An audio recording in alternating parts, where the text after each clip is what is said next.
Ikaw ba nagkaroon na rin ng maling paniniwala at maling pag-aakala sa iyong buhay?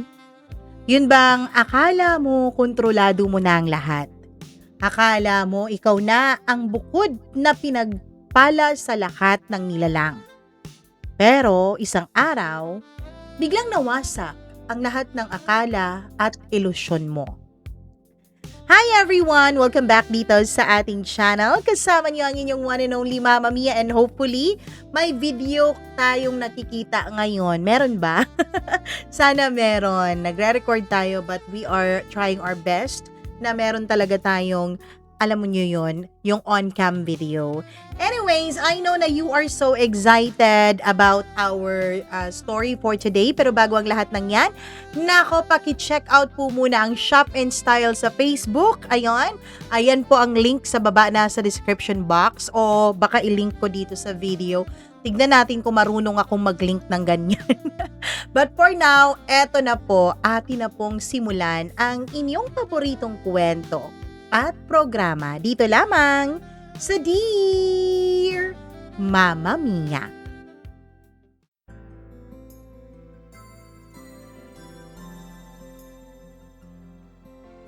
Ang akala ko, perpekto na ang buhay ko.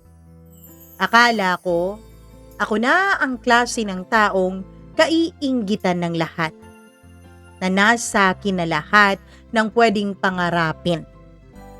Kaya lang, hindi pala lahat ng akala natin at ating nakikita ay ang katotohanan. Dear Mama Mia, ito po ang tunay kong kwento. Isang lihim na matagal ko nang kinikimkim. Isang katotohanan kahit ako mismo, minsan ay hindi ko ito matanggap sa aking sarili. Ako ay isang lalaking may maayos na buhay. At least, yun ang akala ko nung una. May disenteng trabaho sa isang multinational company. Kumikita ng sapat.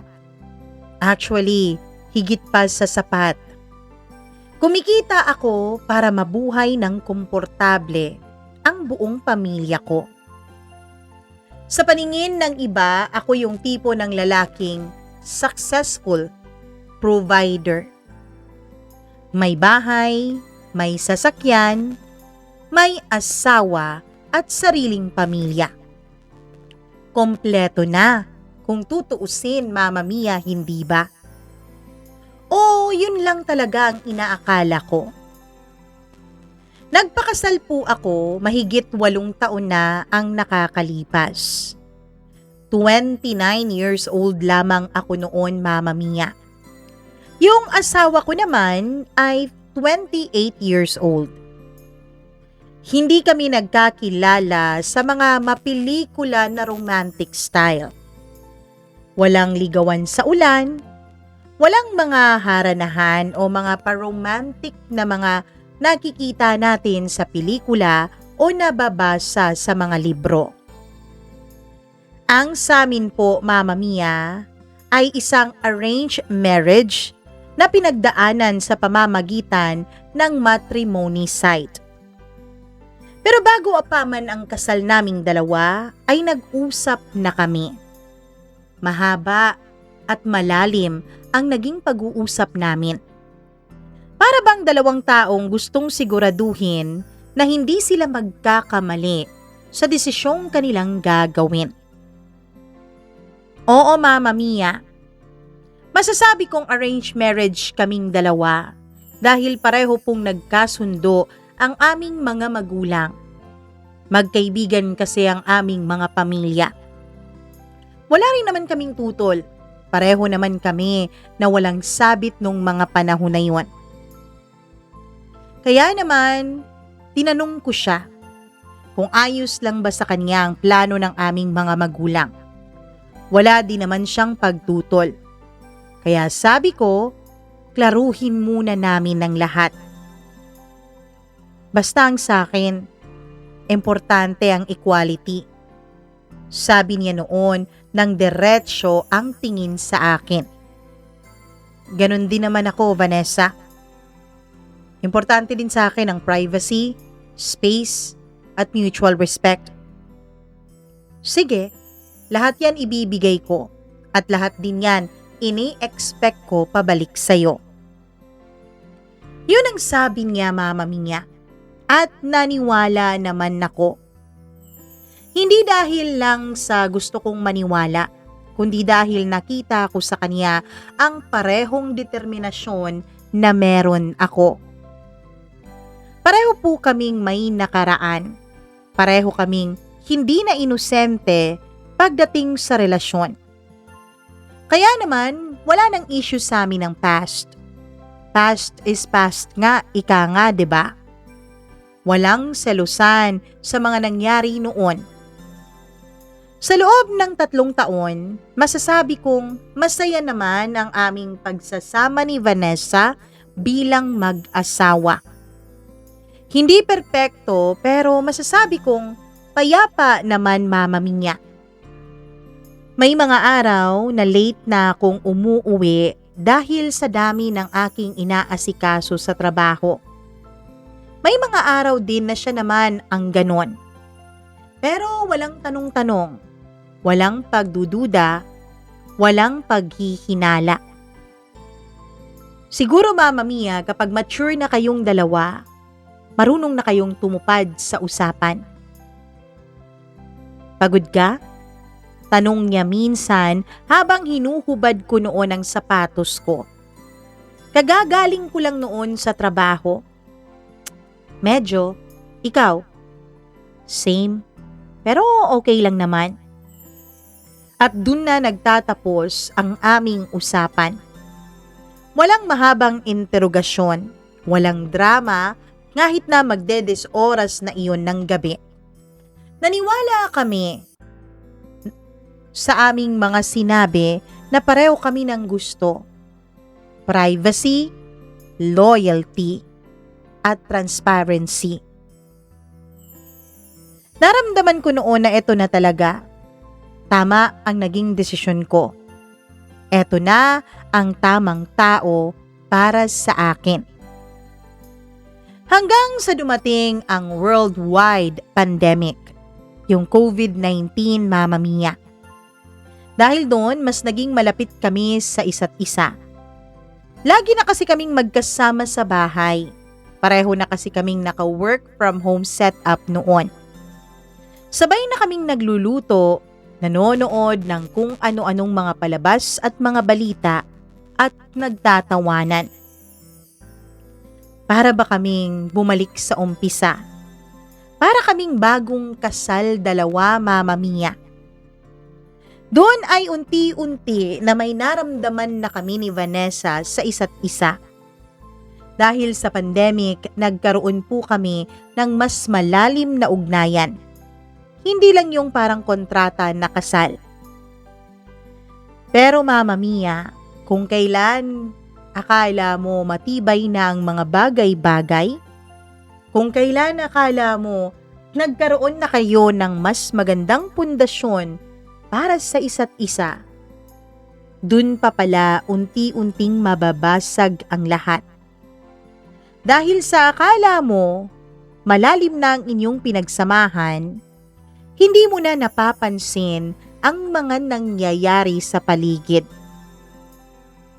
Oo, Mama Mia, sa loob ng mahigit 1 taon, halos araw-araw, minu-minuto at oras-oras kaming magkasamang dalawa ni Vanessa.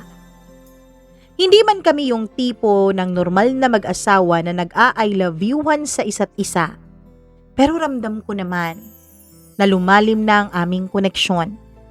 Ramdam ko naman na meron ng kakaiba sa aming dalawa. Kaya lang nang bumalik na sa normal ang mundo, bumalik na din sa opisina ang karamihan. Ako, madalas pa rin naka-work from home dahil ang sabi ng boss ko, mas maigi daw yung setup na ganon. Siya naman, kailangan na daw pumasok.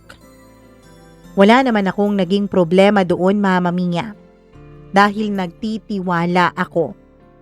At ngayon, sigurado ako na mahal ko na rin siya.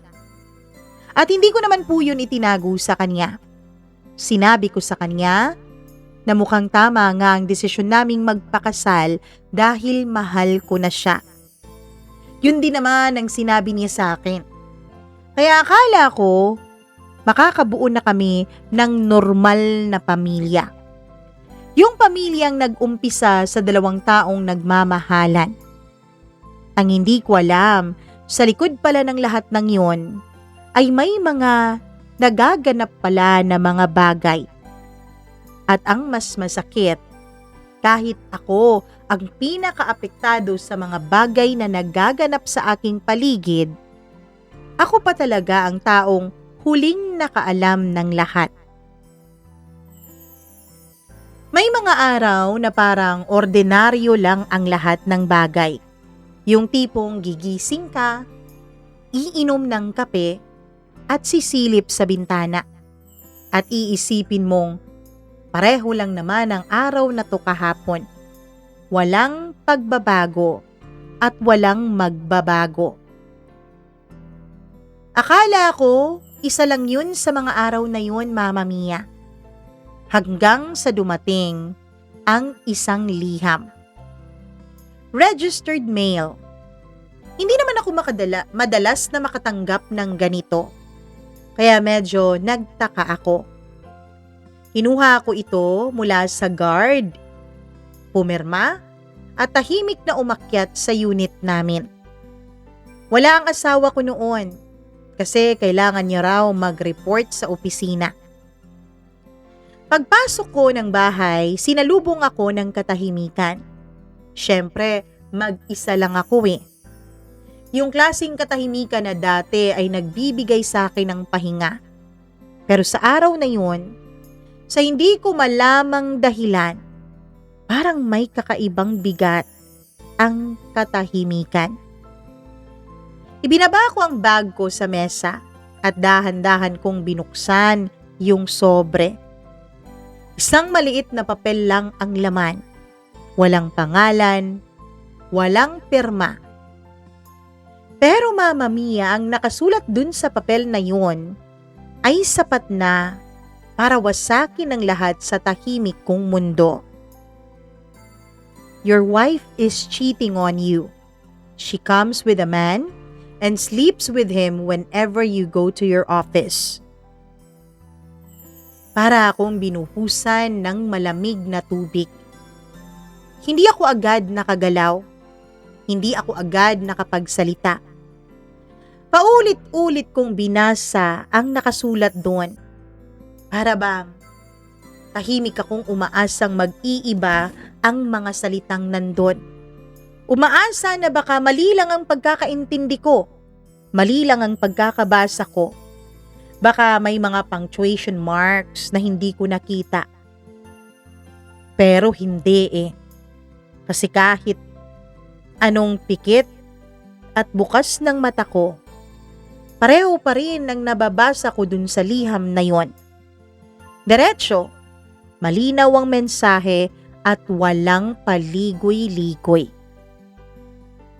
Nilapag ko ang papel sa mesa. Pero parang nakadikit na ito sa isip ko. Kahit ipikit ko ang mga mata ko, nakikita ko pa rin ang mga salitang kanina ay nabasa ko. Hindi totoo to. Bulong ko sa sarili ko. Kailangan na hindi totoo to.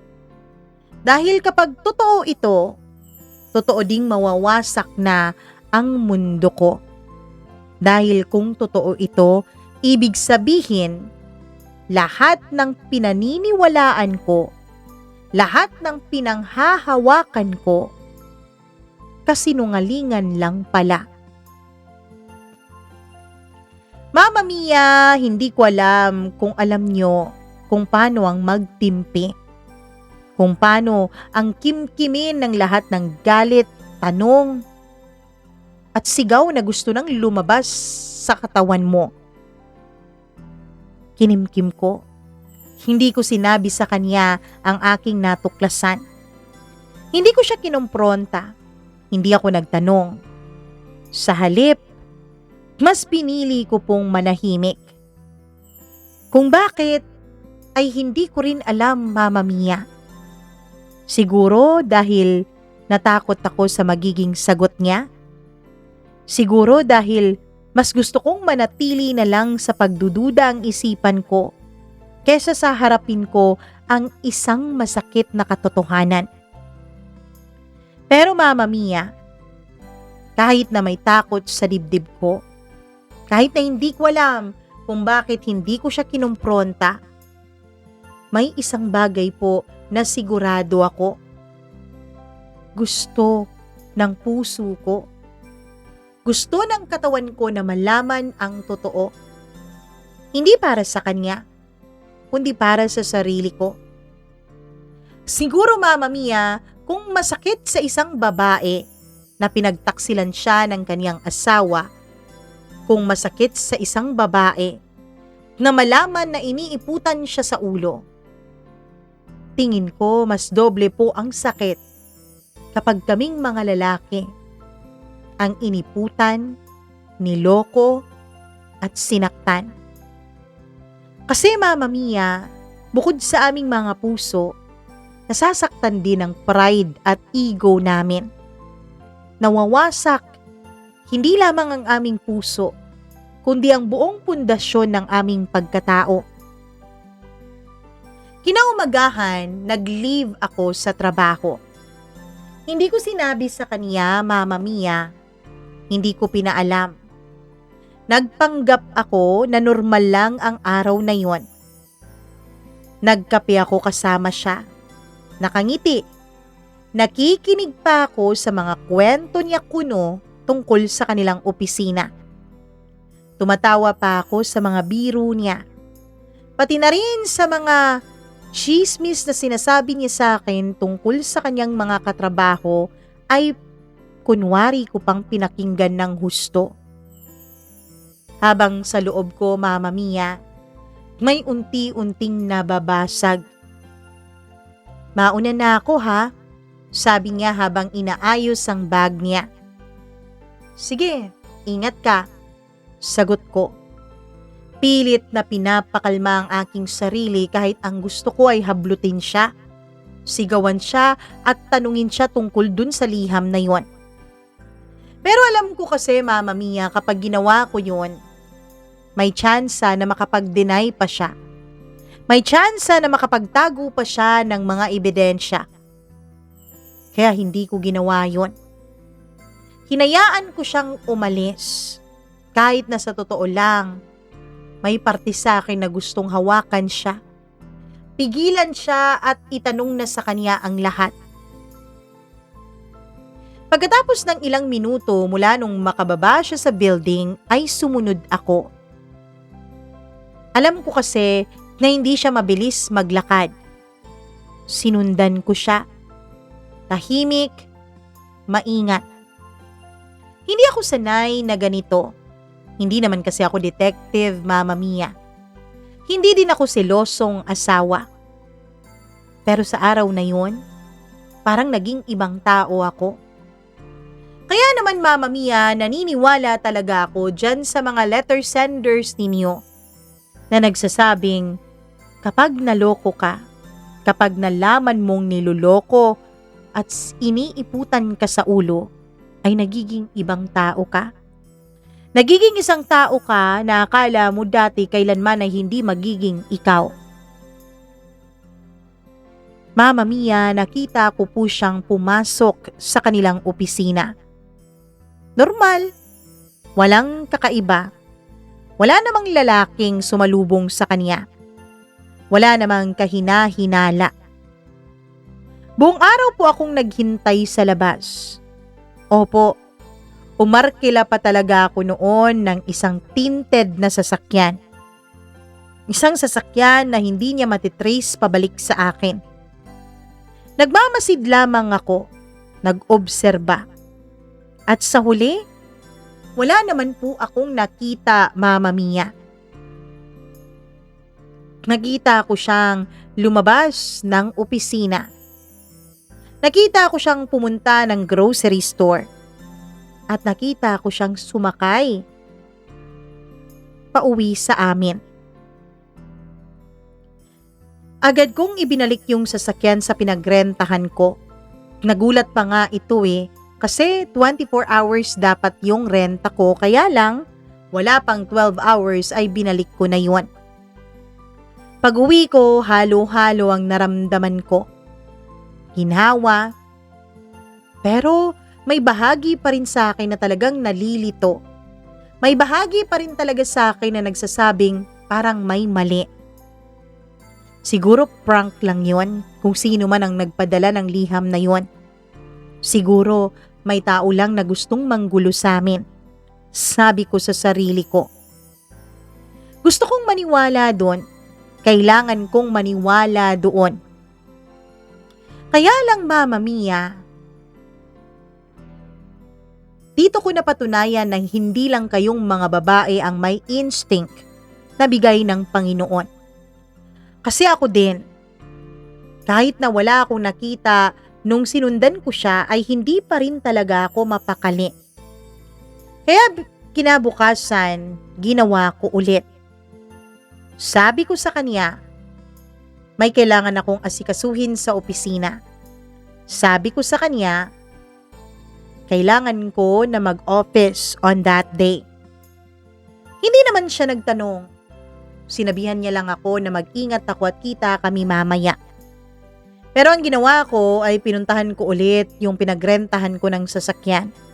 Nagrenta ulit ako. Mas maaga akong nagpunta dun sa kanilang opisina. Mas maaga kesa sa pagdating niya. Mas matagal akong naghintay, Mama Mia. Bumili na nga lang ako ng pagkain kahit ang totoo halos wala naman akong ganang kainin ang mga nabili ko. Mas naging matalim ang mga mata ko sa bawat galaw ng mga tao sa paligid. At dun, Mama Mia, nakita ko ang isang masakit na katotohanan. Bandang hapon, pagkatapos ng lunch break, ay lumabas siya ng opisina. Hindi nag-iisa, may kasama siyang lalaki. Magkasabay silang naglalakad, magkalapit, komportable, na para bang hindi ito ang unang beses na magkasabay silang dalawa. Hindi naman po sila nag-holding hands o magkaakbay. Pero ramdam mo naman, 'di ba? Kapag ang dalawang taong naglalakad sa harap mo ay may mga tinatago o may mga lihim na relasyon. Parang tumigil ang mundo ko sa sandaling yon. Parang hindi ko marinig ang paligid. Parang hindi ko maramdaman ng hangin. Sila lang ang nakikita ko noon. Ang bawat galaw nila. Sumakay sila sa isang itim na auto at sinundan ko sila. Hindi ko alam, Mama Mia, kung saan ako kumukuha ng lakas ng loob noon. Para akong robot na sumusunod sa isang utos na hindi ko maintindihan. Ilang minuto din naming binaybay ang kahabaan ng kalsada hanggang sa lumiko sila at huminto. Pumasok sa isang parking lot. Parking lot ng isang hotel, Mama Mia. Nakita ko silang pumasok. Magkasama. Walang pag-aalinlangan. Walang takot. Na para bang normal lang ang lahat. Pinabati sila ng mga staff ng hotel na yun na para bang sanay na sanay ang mga ito sa kanilang dalawa. At sa pagkakataon na yun, Mama Mia, natanong ko ang sarili ko. Bakit parang kung umasta siya, wala akong karapatan sa kanya? Nanatili ako sa labas, hindi ako pumasok. Hindi ko kayang makita pa ng mas malinaw ang ebidensya. Dahil sapat na ang nakita ko. Sapat na yun para sirain ang ilusyon ko. Lumipas ang ilang oras. Hindi ko na namalayan kung gaano katagal. Hanggang sa lumabas na silang dalawa. Bandang 5:00 na ng hapon yun. Magkasama pa rin sila. Pero pagdating sa isang kanto ay bumaba na ang asawa ko at naghiwalay na silang dalawa na para bang walang nangyari. Na para bang wala silang ginawang kasalanan. Na para bang hindi sila nagsalo sa isang bawal na pagniniig. Oo na, nandun na tayo. Hindi pag-ibig ang unang rason kung bakit kami nagpakasal. Pero the truth remains na mag-asawa pa rin kaming dalawa. Kaya kasalanan pa rin ang kanilang ginagawa. Umuwi ako, Mama Mia. Tahimik. Mabagal lang bawat hakbang. Pagpasok ko ng bahay ay dumiretso ako sa banyo. Binuksan ko ang shower at hinayaan ko ang tubig na dumaloy sa katawan ko. Pero kahit gaano kalakas ang agos ng tubig, parang hindi nito kayang hugasan ang sakit na aking nararamdaman noon. Hindi nito kayang burahin ang imahe ng asawa kong may ibang lalaking kasama. Hindi nito kayang ayusin ang pusong basag na basag na. Paglabas ko ng banyo, alam kong hindi na magiging pareho ang lahat. At sa gabing yun, kailangan ko na siyang harapin. Hindi bilang isang lalaking nagpapakatanga at walang alam, kundi bilang lalaking alam na ang lahat, pero pinipiling manahimik. May mga pagkakataon sa buhay na hindi ka sumisigaw, hindi ka nagwawala, pero ang loob mo wasak na, Mama Mia. Ganun ang pakiramdam ko sa pagkakataon na yun. Gabi na nung umuwi siya, narinig ko ang tunog ng susi sa pinto. Yung pamilyar na click na dati ay nagbibigay sa akin ng pakiramdam ng isang tahanan. Pero sa gabing yun, ang tunog na yun ay parang may kasamang kirot. Hi! Bati niya. Normal na para bang walang nangyari. Parang hindi siya galing sa hotel. Parang hindi siya may kasamang ibang lalaki ilang oras lang ang nakalipas. Hi. Simple kong sagot. Maiksi, walang emosyon. Tiningnan niya ako sandali. Para bang sinusukat kung may napansin ba ako. Pero mabilis din siyang umiwas at dumiretsyong pumasok sa kwarto. At doon ko napatunayan na magaling talaga siya, Mama Mia. Magaling siyang magtago, magaling siyang umarte, at mas lalong magaling siyang magsinungaling. Gusto kong sumigaw, gusto kong ipagduldulan sa mukha niya kung sino yung lalaki. Gusto kong itanong kung ilang beses nang nangyari ito. Kung ano bang kulang sa akin. Pero hindi ko ginawa. Sa halip ay pinili kong manahimik.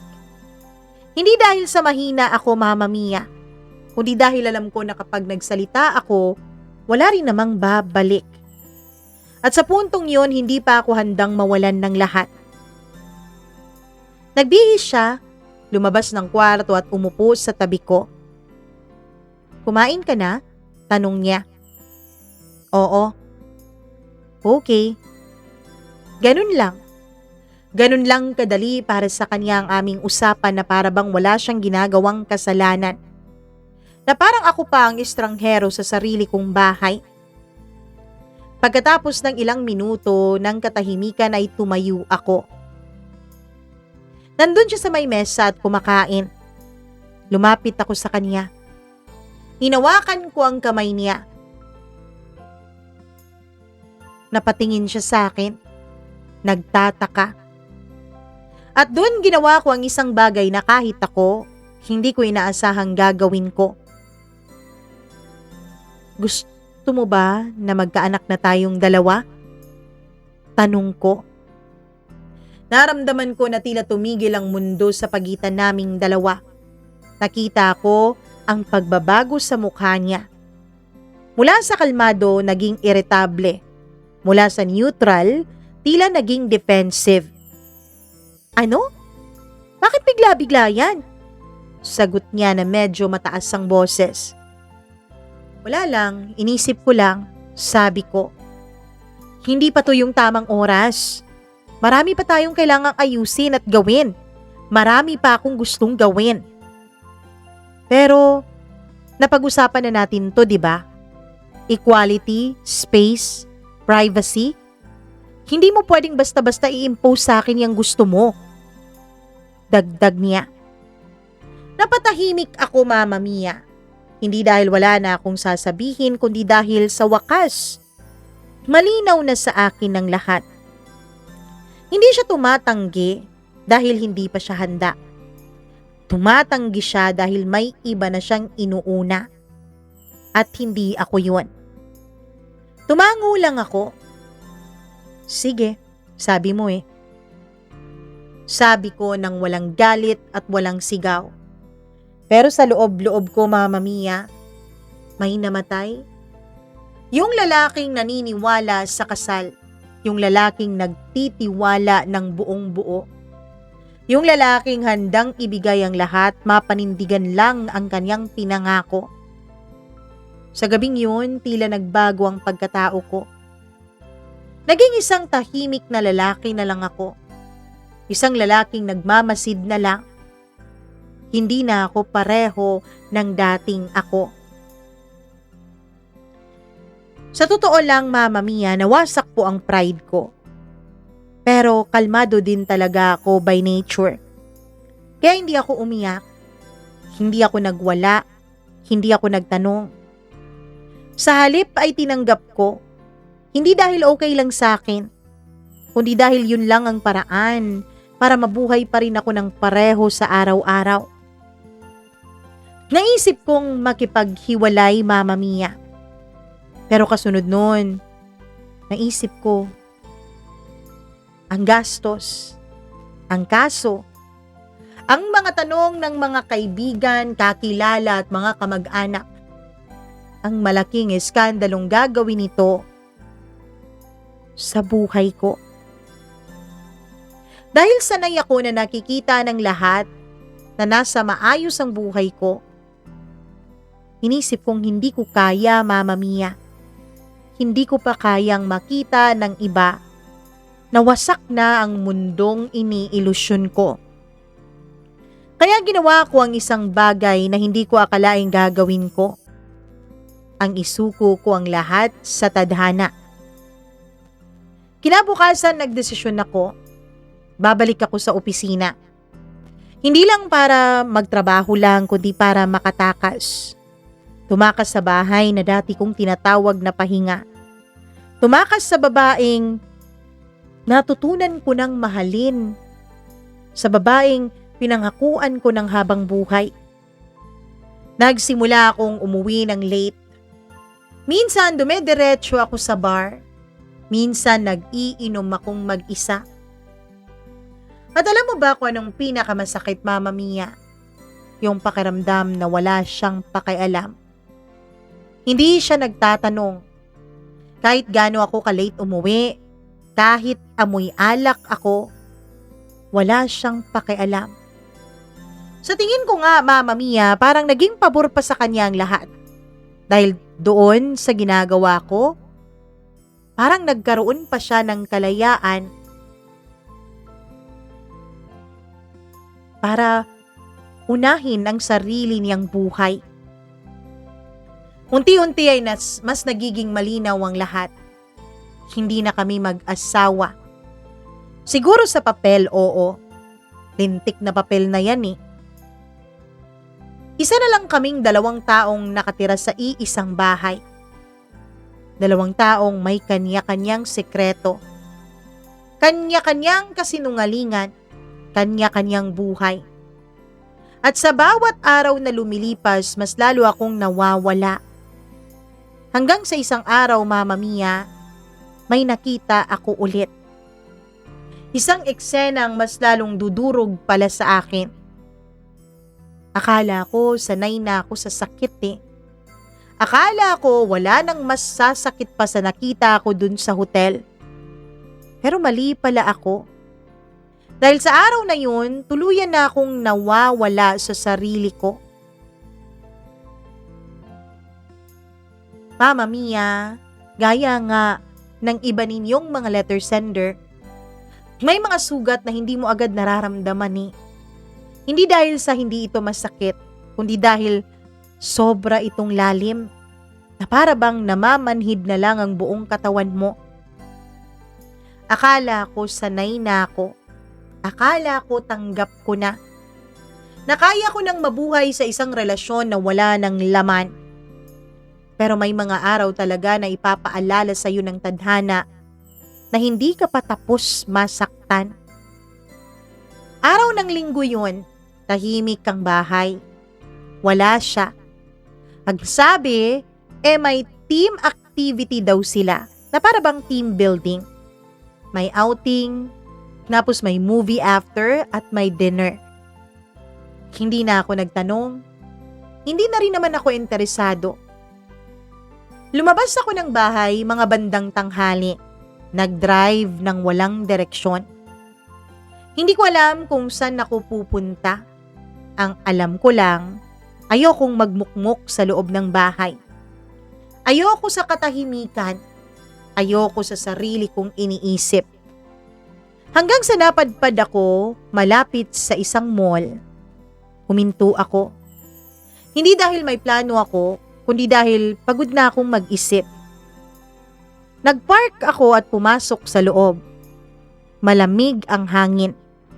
Maingay ang paligid dahil maraming tao. Family day kasi. Kasi Sunday . Naglalakad, tumatawa. May mga batang naghahabulan. Normal na mundo tuwing linggo.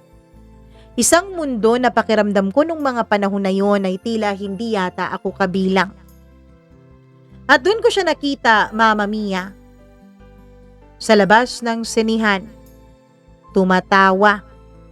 Masaya. At hindi nag-iisa. Hindi dahil nandun ang mga ka-team building niya. Kundi ang nandun ay yung parehong lalaking nakita ko dun sa hotel. Hindi na bago sa akin ang eksenang yun . Pero iba to. Mas malapit kasi. Mas malinaw. Mas totoo.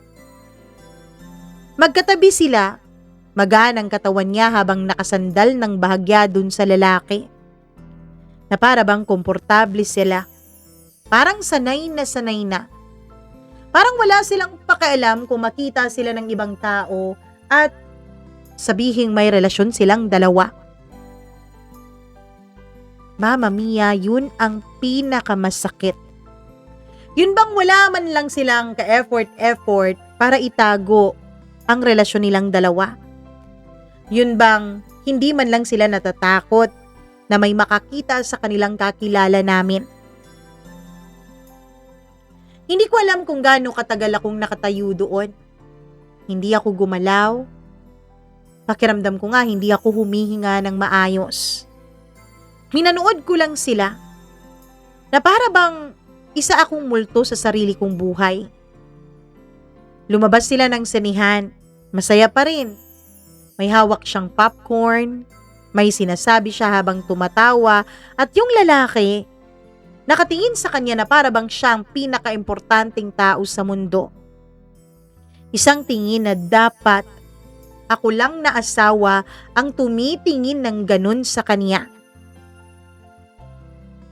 Bigla akong napaupo sa pinakamalapit na bench sa kanilang dalawa.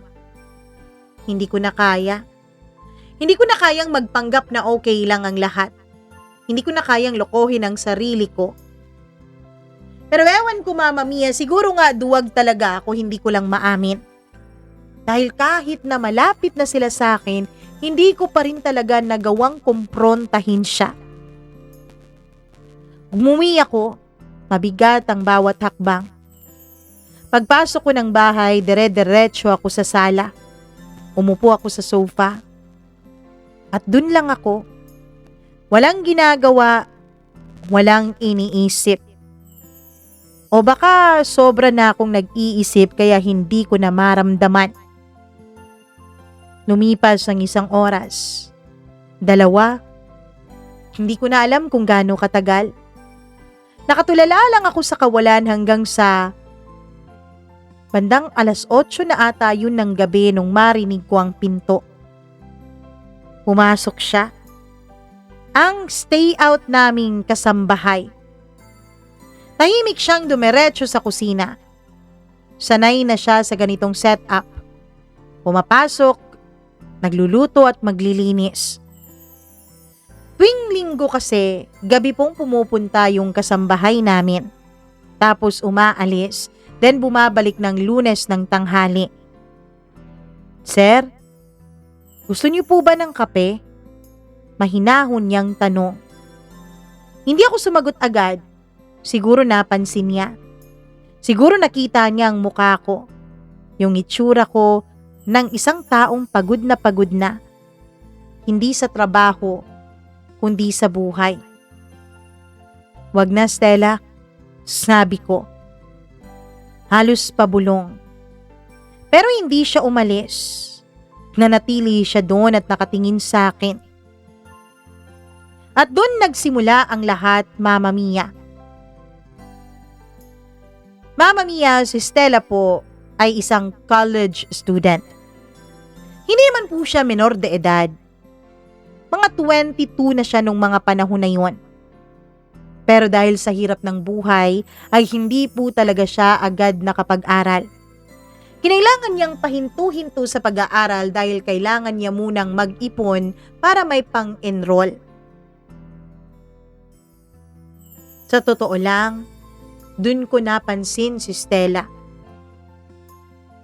Nung lumapit siya, hindi naman malapit na malapit pero sapat para maramdaman ko ang presensya niya. Hindi ko alam kung dahil ang sobrang kalungkutan ba ang nagtulak sa akin. Pero nakita ko ang kakaibang ganda ni Stella. Sir, maingat niyang tawag. Napatingin ako sa kanya. At sa unang pagkakataon, Mama Mia, napansin ko siya. Hindi naman siya masyadong kagandahan sa paningin ng iba. Simple lang siya. Morena, payat, walang makeup, walang kaarte-arte. Siguro dahil sabi nga niya sa amin ni Vanessa, lahat ng pera na kinikita niya ay iniipon talaga niya para sa kanyang pag-aaral. Kaya siguro wala siyang kaarte-arte sa katawan.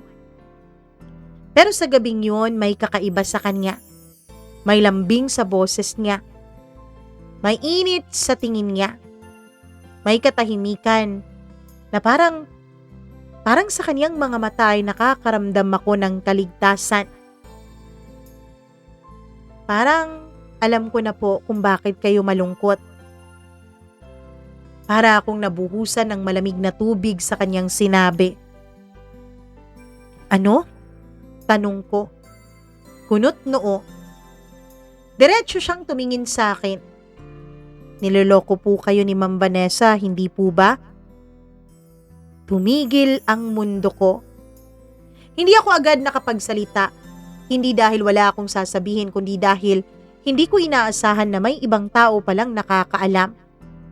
At mas lalo kong hindi inaasahan ang lakas ng loob ni Stella para magsabi sa akin ng ganong mga bagay.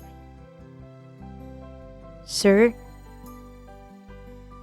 sa pagkakataong ito, Mama Mia, ay napansin kong medyo nanginginig na ang boses niya. Ako po yung nagpadala ng sulat. Parang may sumabog sa loob ko. Ikaw? Yun ang gusto kong isigaw. Gusto kong magalit. Pero wala akong nagawa.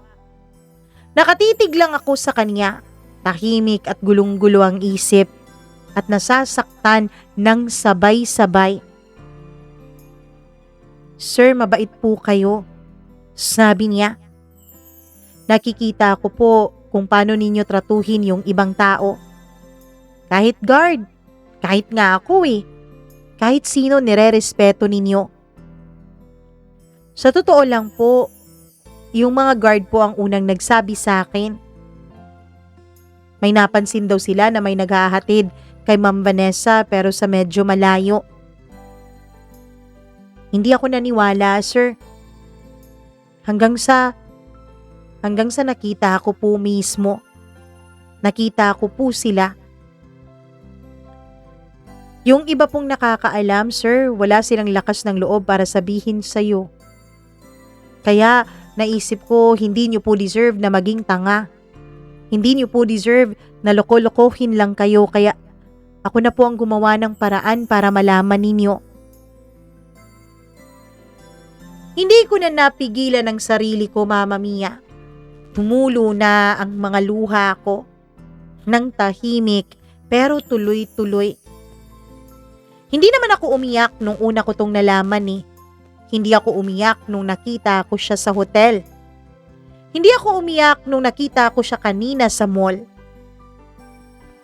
Pero habang kausap ko si Stella, bumigay ako, Mama Mia. Dahan-dahang lumapit si Stella at bago ko pa maintindihan ay hinawakan na niya ang ulo ko at pinatong yun sa dibdib niya. Na para bang isang ina na inaalo ang umiiyak na anak. Hindi siya nagsalita, hindi siya nagtanong. Hinayaan niya lang akong umiyak. Siguro mga 2 hanggang 5 minuto yon. Naramdaman ko ang isang bagay na matagal ko nang hindi naramdaman mula nung malaman ko ang katotohanan. Kapayapaan, Mama Mia. Totoong kapayapaan. Yung malinis, yung walang pagtatago, at yung walang kasinungalingan. Pagkatapos noon ay marahan niyang pinunasan ng luha ko. Okay lang po, sir. Hindi niyo po kawalan.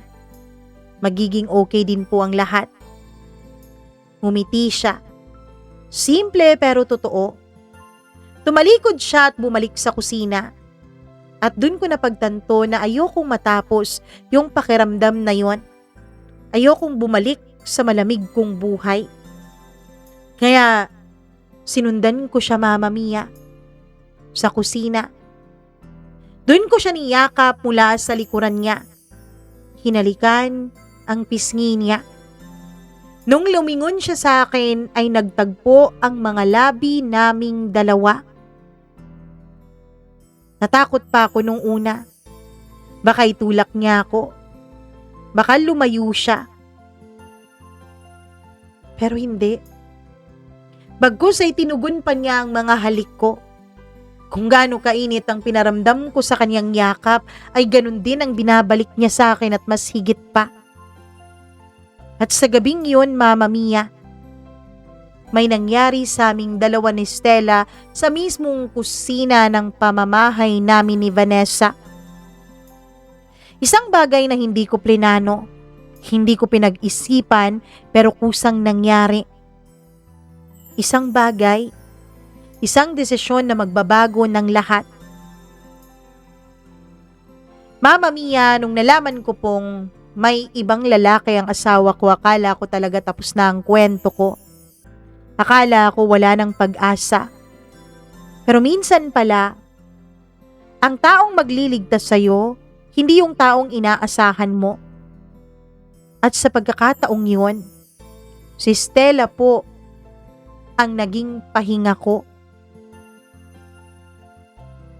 May mga pagkakataon sa buhay na hindi mo hinahanap ang pag-ibig, pero kusang dumarating. At kadalasan, dun pa talaga sa pinaka hindi mo inaasahang paraan. Pagkatapos ng nangyari sa amin ni Stella sa kusina ay walang salita, walang paliwanag, walang tanong, walang pangako. Tahimik lang. Narinig ko ang mahina niyang paghinga at ang sariling tibok ng puso ko. Mabilis, magulo. Hindi ko alam kung anong mararamdaman ko. Guilt? Oo. Pero hindi lang yun. May kakaibang gaan sa dibdib. Isang uri ng kapayapaan na matagal ko nang hinahanap. at hindi ko nahanap sa sarili kong asawa. Tumingin ako sa kanya. Nakayuko siya. Tahimik na parang nahihiya. At sa unang pagkakataon nakita ko siya hindi bilang stay out na kasambahay, kundi bilang isang babae. Gaya ng sabi ko, Mama Mia, 22 years old pa lamang po si Stella. Mas bata sa akin ng di hamak. Pero Mama Mia, may isang katotohanan tungkol sa kanya. May kinakasama na rin po si Stella. May isa na silang anak, 2. Simple lang ang buhay niya. Walang luho at walang reklamo. Yung asawa niya o yung kinakasama niya ang bumubuhay sa kanila. Yung pagtatrabaho ni Stella, dun niya kinukuha ang kanyang pag-aaral. Nagtatrabaho siya sa amin bilang kasambahay hindi dahil gusto niya, kundi dahil kailangan para makatulong sa kanyang sarili na makapagtapos at para may maipagmalaki siya sa kanyang anak. O hindi kagandahan si Stella sa karaniwang sukatan. Kung ikukumpara mo kay Vanessa, malayo. Si Vanessa, lumaking kagaya ako. May kaya sa buhay. Kaya alam kung paano pangalagaan ang kanyang sarili. Pero may isang bagay kay Stella na hindi ko maipaliwanag. Isang uri ng init, isang lambing na hindi pinipilit. Isang pagiging totoo na hindi mo kailangang hanapin.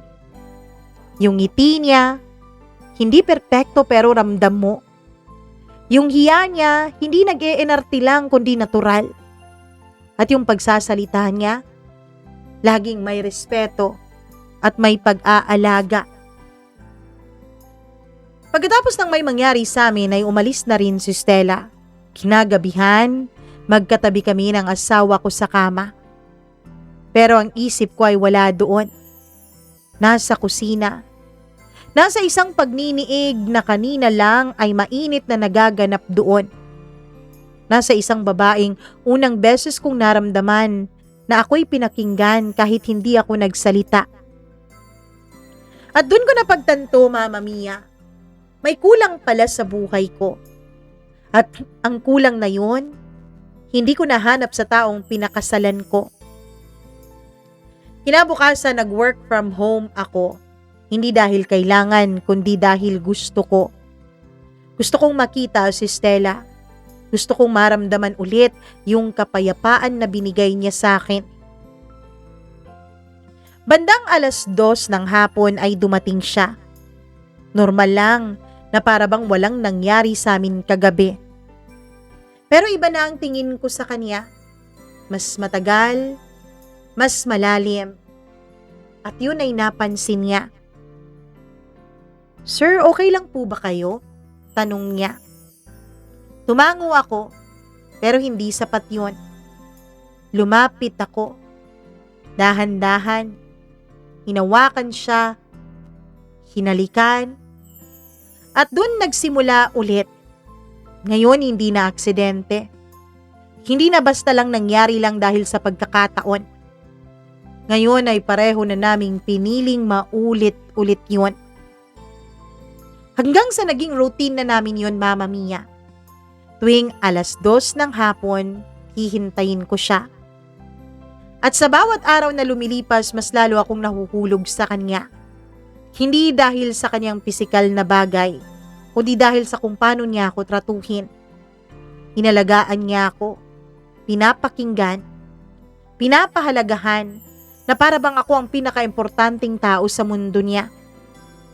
Isang pakiramdam na hindi ko kailanman naranasan sa sarili kong asawa na si Vanessa. Isang araw, hindi ko na talaga napigilan pa ang lahat. "Mahal kita, Stella," sabi ko. Diretso, walang paligoy-ligoy. Natigilan siya na para bang hindi niya inaasahan ang bagay na yon. Sir, totoo, mahal kita, Stella.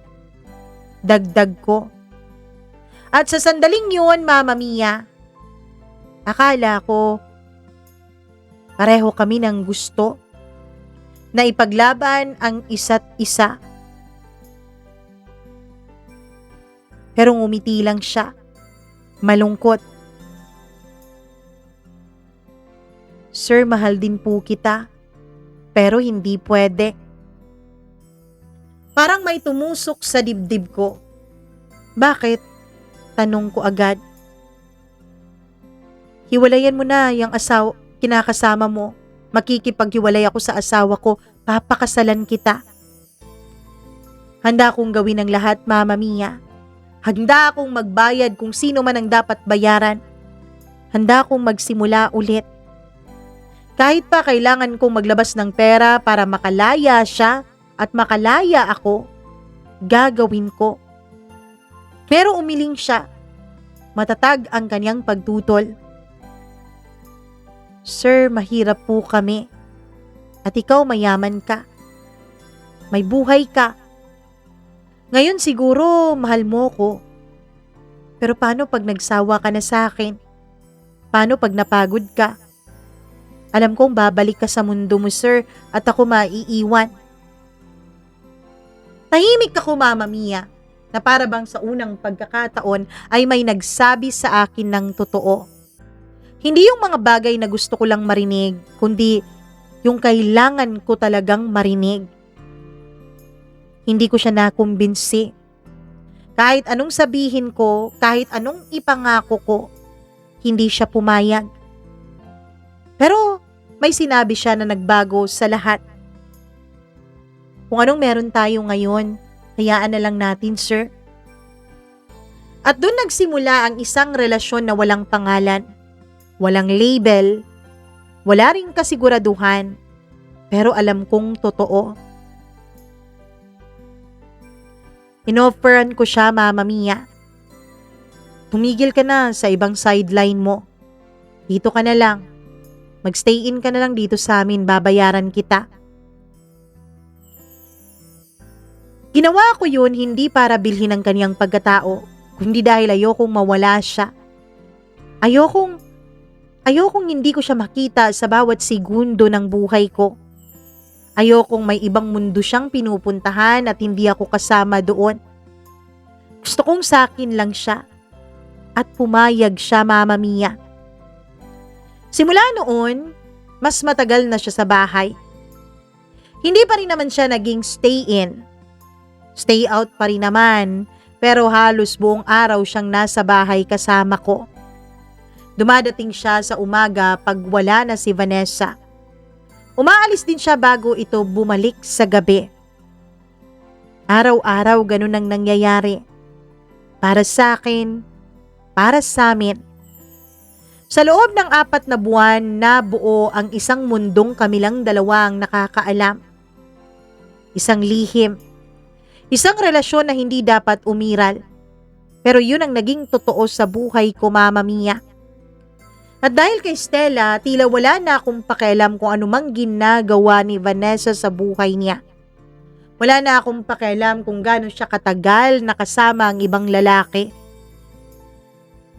Akala ko hanggang doon na lang. Akala ko kontrolado ko pa ang lahat, pero may mga bagay pala na kahit anong iwas mo, darating at darating. At sa pagkakataong yun, Mama Mia, ang dumating ay nagpabago sa buhay ko. May mga desisyon kasi sa buhay na kahit alam mong mali, ay pinipili mo pa rin. Hindi dahil sa wala kang konsensya, kundi dahil dun mo naramdaman na buhay ka. 4 na buwan na kaming ganun ni Stella. Lihim, tahimik, pero totoo. Hanggang sa nagbago ang lahat. Umaga yun. Tahimik ang bahay dahil nasa trabaho si Vanessa. Nasa kusina si Stella, gaya ng dati. Ako naman nakaupo lang at pinagmamasdan siya na para bang ayokong mawala ang eksenang yun. Sir? Mahina niyang tawag. May kakaiba sa boses niya. Lumapit ako. Ano yun? Tiningnan ko siya, Mama Mia. Nabasa ko na kinakabahan siya. Buntis po ako. Marang tumigil ang oras. Hindi ako agad nakapagsalita, hindi dahil sa gulat kundi dahil sa dami ng sabay-sabay na emosyon na pumasok sa akin. Takot, kalituhan, at aaminin kong may saya rin. Ano ang gusto mong gawin ko? Tanong ko. Diretso, dahil handa naman akong panindigan yon, Mama Mia. Handa akong akuin yung bata. Handa akong baguhin ang lahat kung kinakailangan. Kung ano po ang gusto niyo, sir, kayo po ang masusunod. Kung gusto niyo palaglag ko tong bata, gagawin ko. Malinaw sa mga mata niya, Mama Mia. Handa siyang tanggapin ang kahit na anong mangyari. At doon ko na-realize na hindi na lang talaga ito simpleng relasyon. May buhay nang nakataya sa bawat desisyon naming dalawa ni Stella.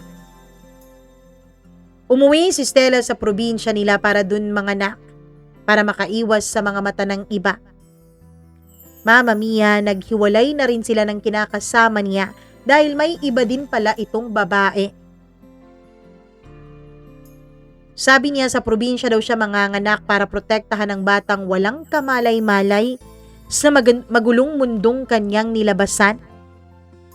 Pero kahit malayo siya, araw-araw kaming magkausap. Tawag, mensahe, nagpapadala ako ng pera at higit sa lahat, pagmamahal kahit malayo kami sa isa't isa. Dumating ang araw at tinawagan niya ako. Sir, may anak na tayo. Anak. Ang salitang hindi ko narinig sa asawa ko. Ang salitang matagal kong hinintay pero hindi sa kanya dumating. Lalaki ang naging anak namin. Malusog. At sa sandaling yon, Mama Mia, ay tila nagbago ang pagkatao ko. Kung dati, sanay na akong walang direksyon, lalo na nung niloko ako ni Vanessa. Ngayon parang may direksyon na ang lahat. Parang ang pagiging ama ay ang sentro na ng buhay ko. Mama Mia, ipinagpatuloy pa rin naming dalawa ni Stella ang aming relasyon kahit nasa malayo siya. Hanggang sa lumipas nga ang 1 taon. Bumalik siya kasama na ang anak namin. At sa unang pagkakataon nakita ko ang anak ko. Maliit pa siya. Mahina pang umiyak. Pero nung hinawakan ko siya, parang nakumpleto ako. Na para pang lahat ng nawala sa akin unti-unting bumabalik. Araw-araw ko siyang nilalaro. Pinapatawa, inaalagaan. At kahit hindi ko siya pwedeng tawaging anak sa harap ng iba, sa puso ko, siya ang lahat para sa akin. Mama Mia, ikinuha ko po sila ng apartment. Doon sila magkakasama, si Stella, ang kapatid niya, ang panganay niyang anak at ang anak naming 2. Sa totoo lang, Mama Mia, sa kabila ng pagtitiwala ko kay Stella, may parte pa rin sa akin na natatakot. Opo, lihim po akong nagpadala ng para pang test kung ako ba talaga ang ama ng bata. Opo, mahal ang bayad. Medyo matagal pa ang proseso. Pero nung lumabas ang resulta, walang duda. Anak ko nga siya. At dun ako lalong nahulog, hindi lang para sa bata, kundi sa buhay na binuo namin ni Stella. Mama Mia, simula po nung bumalik si Stella at ang anak namin, para pong 2 mundo ang ginagalawan ko. Sa bahay, ako ang tahimik na asawa ni Vanessa.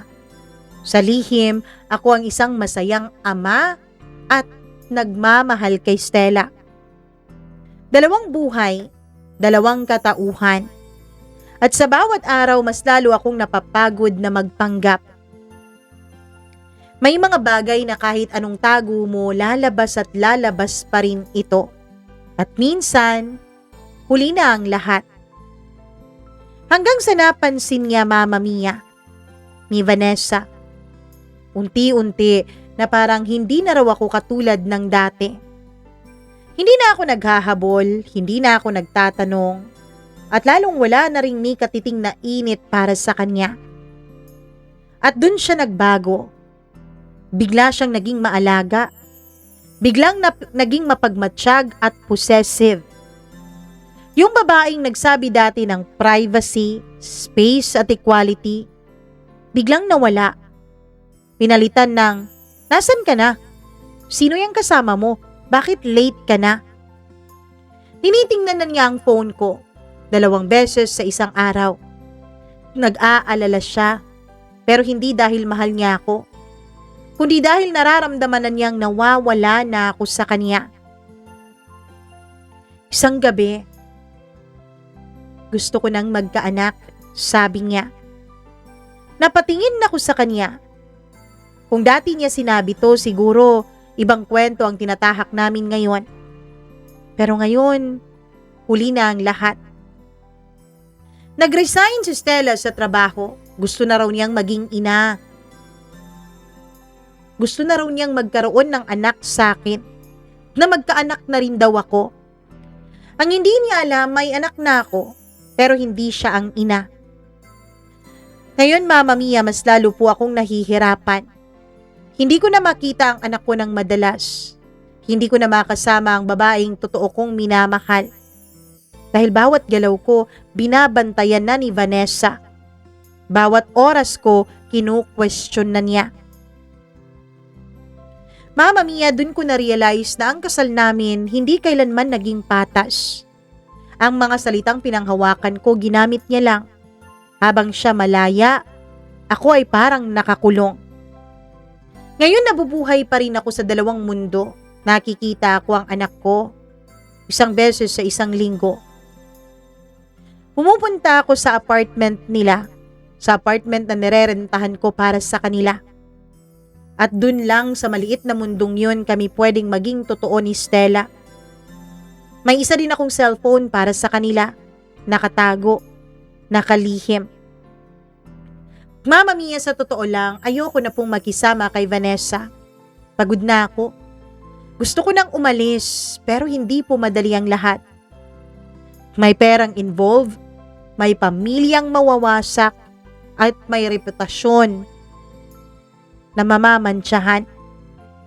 At higit sa lahat, may mga desisyon na makakasira, hindi lamang sa akin o kay Vanessa o kay Stella, kundi maging sa anak ko, maging sa pamilya ko, sa mga magulang ni Vanessa. Hanggang kailan ako ganito, Mama Mia? Hanggang kailan ako mabubuhay sa kasinungalingan? Hanggang kailan ako magtatago sa sarili kong buhay na gusto? Mama Mia, maraming salamat po sa pagbabasa nitong aking liham. Hanggang dito na lamang, lubos na gumagalang, George.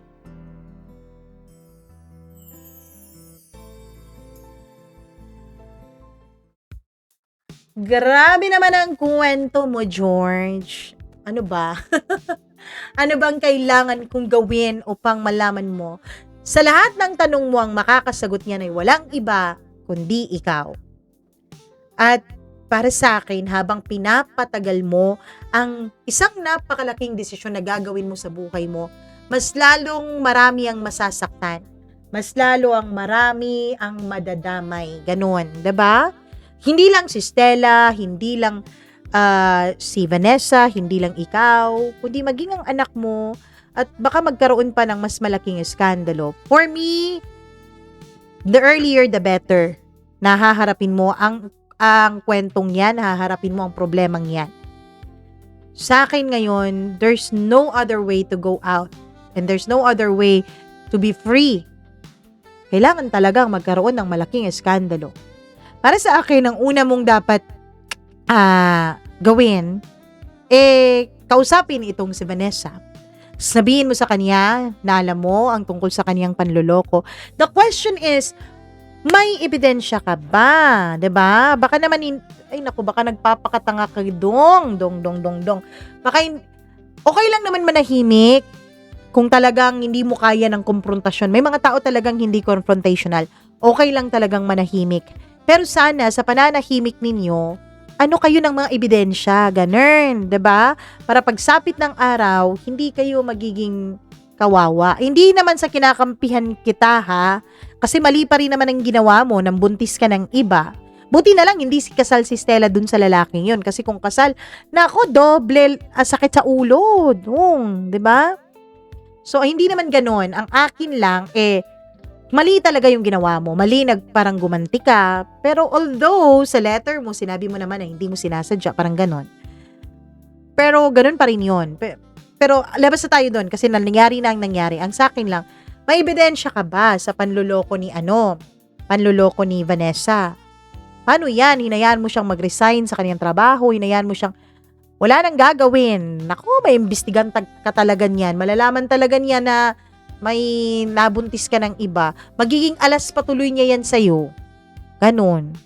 So, kung ako sa'yo ngayon pa lang, magkipag-usap ka na kay Vanessa, sabihin mo na, wala namang pagmamahalan tong kasal na to, tapusin na natin. Alam niyo, sa totoo lang, sabi nila, sometimes love just ain't enough. Minsan, hindi sapat yung umiibig ka lang o yung pag-ibig lang ang dahilan para kayo'y magpakasal. Pero para sa akin, yun pa rin talaga ang pinakapundasyon Kasi tingnan nyo nga, ewan ko, naguguluhan din ako Kasi tingnan nyo nga itong si Vanessa at si George, nagpakasal ng hindi dahil sa pag-ibig. Pero ang ending, maghihiwalay din, naglolokohan din. Pero mayroon namang nagpapakasal dahil grabe yung pagmamahal na nararamdaman. Pero nung ikinasal, biglang nawala yung spark, biglang naghanap ng iba, biglang nanloko. Ay, naku, wag na kayo magpakasal. Charot. Bad influence si Mama Mia. Sa inyo pa rin naman yan. Pero yun na, George. Ayusin mo na yan ngayon. Hanggat bata pa yung anak mo. Hanggat kahit may iskandalo kayo ngayon, baka huhupa na pagdating ng panahon kapag lumaki na yung anak mo. So, pag nagkakaisip na wala na yung iskandalo, hindi na yung magiging kakabit ng kanyang pangalan, basta ayusin mo na yan. The earlier, the better. Kasi kung magtagal pa, alam nyo ba, ang pinakamalaking ebidensya ay ang bata. Alam mo, talo ka talaga ni Vanessa kung magkakasuhan kayong dalawa, I swear. Kasi ikaw, wala kang dito na nagpicture ka, na nagvideo ka, walang ganun. Puro she says, he says ang sayo. Parang hearsay kung tutuusin. May siya, nakita ko siya, sinong nakakaalam na nakita mo? May ebidensya ka ba na nakita mo? Ganun naman talaga sa korte. So, ang ending, ikaw pa talaga ang ngayon, ang dehado. Kasi kapag naghablayang si Vanessa, yang anak ninyong dalawa ni Stella, tapos pina-DNA mo pa, 'di ba? Yang anak ninyong dalawa ang pinakamatibay na ebidensya na may ginagawa kayo. Pwede kang kasuhan ng vowsy. Kung gusto niya talagang ipakulong si Stella, vowsy. O kayo mga misis dyan, kung gusto niyo makulong yung kabit, vowsy. Psychological, mental, emotional, abuse yun, 'di ba? Ganun. So, baka mabaliktad ka pa. So, as early as now, kumonsulta ka na ng abogado, mag-file na kayo ng annulment. Di ba sabi mo nung una, wala namang problema yung pera? Yun ang sabi mo Walang problema yung pera.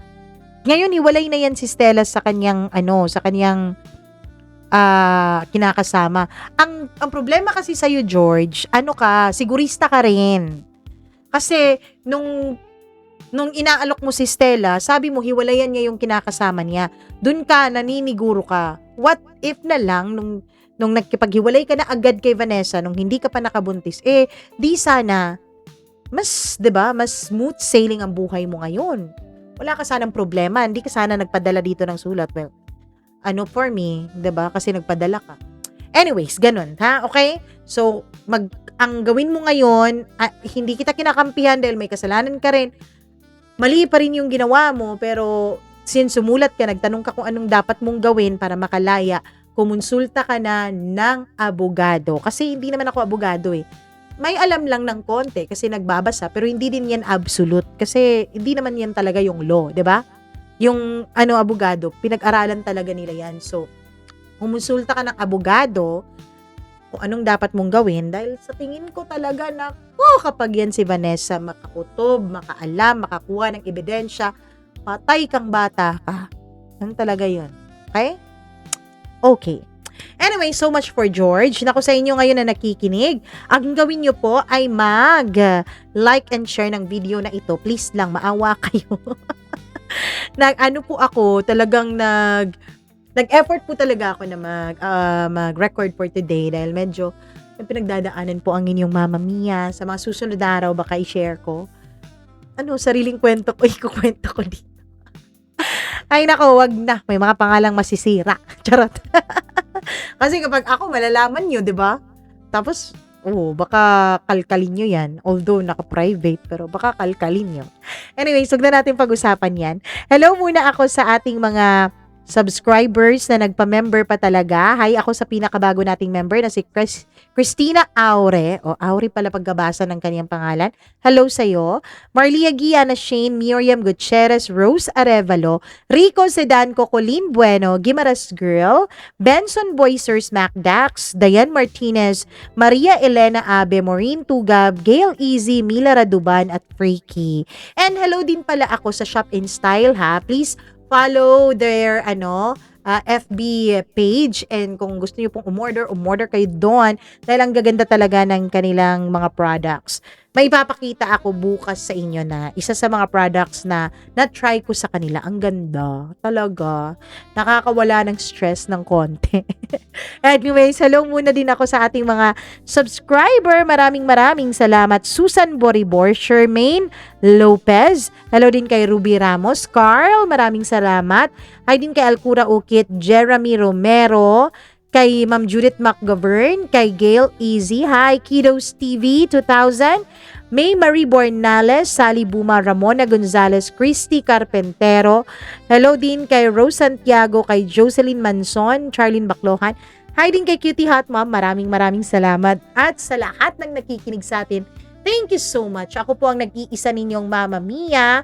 Mwah, mwah, mwah. I love you. Ingat po kayo. Kung may sariling kwento, you know the drill. Ayan po ang ating email address, mamamiacdo0317@gmail.com. Ako po si Mama Mia ulit. Ingat kayo palagi. I love you. Bye!